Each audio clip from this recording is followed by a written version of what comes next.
Today, we are diving into one of history's greatest underdog stories, period. We're talking about the incredible journey of Liu Bei.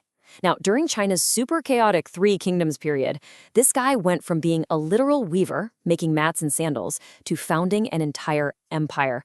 The question is, how on earth did he pull that off? Let's get into it. We're actually going to start at the end with the last words Liu Bei ever said to his son. This one sentence, this is his entire life philosophy right here. It's all about benevolence.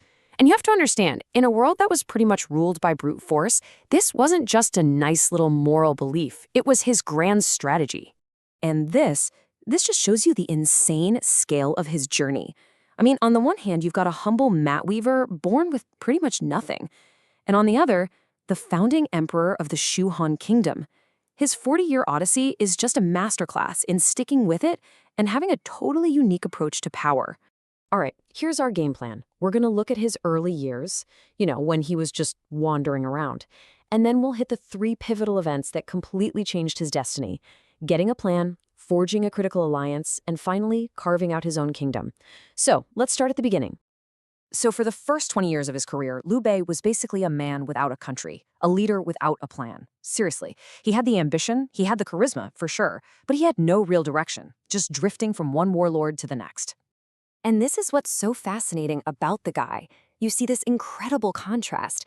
He had the lineage, right? A descendant of an actual emperor, but his job was weaving sandals. He had this really striking look. People thought it was a sign of greatness, and a quiet, generous personality that just made people want to follow him. He dreamed of restoring the Han dynasty, but yeah, for a long, long time, it was just a dream. And this timeline, wow, it just drives the point home. Look at this list. He spent 2 decades serving under pretty much every major warlord out there. He was constantly getting beaten, losing his land, and having to run for his life. He was like a fugitive prince, always on the move. But here's the key. He never, ever gave up. This is what made him so resilient. Okay, so this brings us to the first huge turning point. After decades of failure, Liu Bei has this realization. He doesn't just need more soldiers. He needs a brain, a master strategist, someone who could look at the whole chaotic map and see a path forward. And that search led him to a reclusive genius named Zhuge Liang. And when he finally gets to meet Zhuge Liang, he's given this, the Longzong Plan. This was everything. For the first time in his life, Liu Bei had a concrete, step-by-step blueprint for how to actually achieve his ambition. It was a strategy made for an underdog, all about geography, making the right friends, and perfect timing. But getting this plan, it was not easy. The story of the 3 visits is an absolute legend. You have Liu Bei, a respected warlord with royal blood, humbling himself not once, not twice, but 3 times to meet some young scholar in a hut. He travels through a snowstorm. He waits for hours while the guy takes a nap. This wasn't just being polite. This was his entire philosophy in action. He was proving that he valued talent in people above his own pride. And that's what convinced Zhuge Liang to join him. So what was this genius plan? It was brilliant. First, secure a base in a place called Jing province. Then, conquer the rich and easy-to-defend Yi province. Next, and this is crucial, make an alliance with the warlord Sun Quan in the south to balance out the big bad warlord Cao Cao in the north. Finally, build up your strength and just wait for the perfect moment to strike. For the first time, the wandering refugee had a clear path to becoming a king. And almost immediately, that brand new plan was put to the ultimate test. This is our second pivotal event.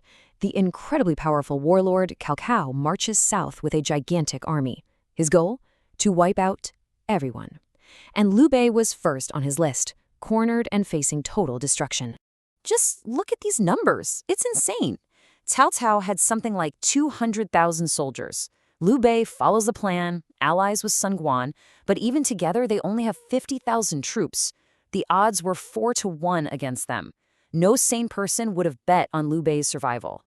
But they won. Through a brilliant strategy involving fire ships at the Battle of Red Cliffs, the tiny alliance pulled off an impossible victory. Now, this battle did way more than just save Liu Bei's skin. It shattered Cao Cao's dream of a quick takeover and basically created the 3-way power struggle that defines the entire era. Liu Bei was no longer a fugitive. He was now a major player. So, with his survival secured, Liu Bei immediately moved on to the next phase of the Longzheng plan.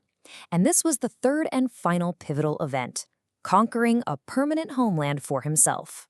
And this is where things get really strategically clever. He gets invited into the Western Yi province as an ally, to help the local ruler fight off a threat. But Liu Bei, sticking to his master plan, uses that invitation as a foot in the door. And over the next few years, he uses his popularity and his army to take over the whole region for himself. With Yi province locked down, his power base was finally complete. And so, at the age of 58, think about that, decades after he first dreamed about it, Liu Bei declared himself emperor. In an age of young, hungry warlords, his story is one of incredible, late-blooming victory. So we've seen the what, the three big events that made him an emperor. But now let's dig into the how. In an age of backstabbing and pure power politics, what was this revolutionary philosophy that fueled his impossible rise? Well, it all comes back to that one core idea: benevolence. Liu Bei actually said it himself, drawing a clear line between him and his great rival, Cao Cao. He said, "Cao Cao uses violence. I use benevolence." This wasn't just him trying to sound like the good guy. This was a calculated strategy. In a world where leaders ruled by fear, Liu Bei chose to rule by earning loyalty. He built his power by winning people's hearts and minds. And this is what that looked like in real life. He was a master at finding talent, like we saw with Zhuge Liang. He treated his followers like they were his actual brothers. He led from the front, sharing their pain. And most important of all, he never, ever gave up on his ideals, even after being defeated over and over again. That's what made people so fiercely loyal to him. And if you need one single quote to sum up his entire philosophy, this is it. It's staggering.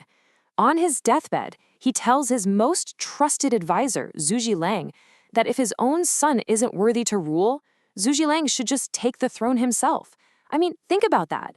He put the good of his kingdom above his own family. That level of trust was just unheard of. And this isn't just some romantic tale. The main historical text from that time, the Records of the Three Kingdoms, praises this very moment. It calls it a splendid model for all time. So that confirms it. Liu Bei's reputation for being a benevolent ruler wasn't just a legend. It was a core part of who he really was. So how do we wrap up this unbelievable life? From a poor weaver to a powerful emperor, his journey really makes you think about the whole nature of power itself. When you look at it, his whole 40-year struggle was basically him proving a point. While everyone else was building their power on fear and violence, Liu Bei built his on loyalty, integrity, and ideals. His success suggests that maybe, in the long run, true strength isn't about the size of your army, but the quality of your character. And that brings us to this final thought. Liu Bei bet his entire life on the idea that benevolence, that being a good person, wasn't a weakness to be taken advantage of, but was actually the ultimate strength. Looking at our own chaotic world today, that question feels more relevant than ever, doesn't it? What do you think?